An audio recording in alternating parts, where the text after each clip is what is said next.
2004년 4월 9일 미국 켄터키주 마운트 워싱턴 한 쇼핑몰 안에 있는 켄터키 맥도널드 매장. 오후 시간이라서 매장은 한산한 상태였습니다. 그때 매장으로 전화 한 통이 걸려옵니다. 전화를 받은 사람은 당시 매장을 관리하던 40대 여성 매니저 도나 진 서머스. 수화기 너머의 남자는 차분한 목소리로 자신을 경찰이라고 소개합니다. 그리고 갑자기 이런 말을 하죠. 당신 매장에서 일하는 직원 한 명이 손님의 돈을 훔쳤습니다. 지목된 직원은 18세 아르바이트 여학생 루이스 오구본. 매니저는 통화하던 전화기를 들고 아르바이트생을 자신의 사무실로 불렀죠. 그리고 전화한 남자의 지시에 따라 아르바이트생을 조사하기 시작합니다. 처음에는 단순히 확인하는 차원이었죠.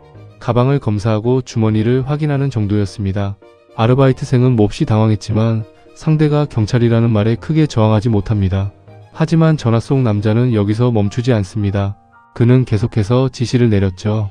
옷을 벗기고 안쪽도 확인해야 합니다. 매니저는 잠시 망설였죠. 하지만 곧 자신을 설득합니다. 경찰이 증거를 가지고 있으니까 그렇겠지.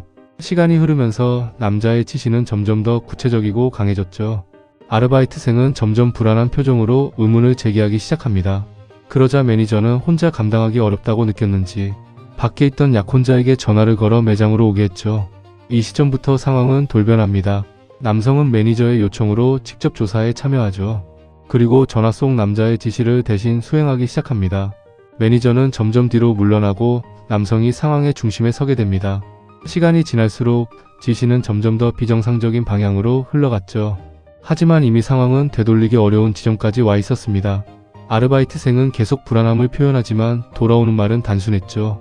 경찰이 시킨 일이야. 이 상황은 몇 시간 동안 계속되었습니다. 한참이 지나서야 이상함이 드러나기 시작합니다. 확인 결과 전화 속 남자는 경찰이 아니었죠.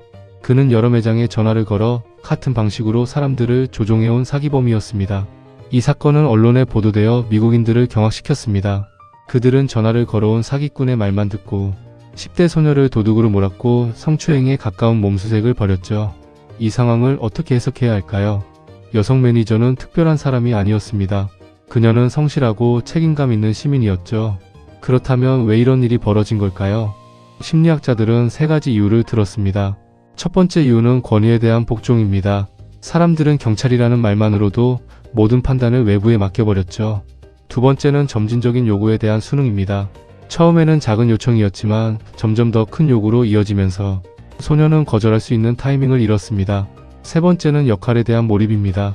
여성 매니저는 어느 순간에 이르러 매장 직원이 아니라 조사를 진행하는 사람이 되었죠. 그 역할이 그녀의 행동을 바꾸기 시작합니다. 이 세 가지가 겹치는 순간 사람은 자신의 도덕적 기준을 잃어버립니다. 이 사건이 무서운 이유는 그 자리에 있던 사람들이 너무 평범했기 때문입니다.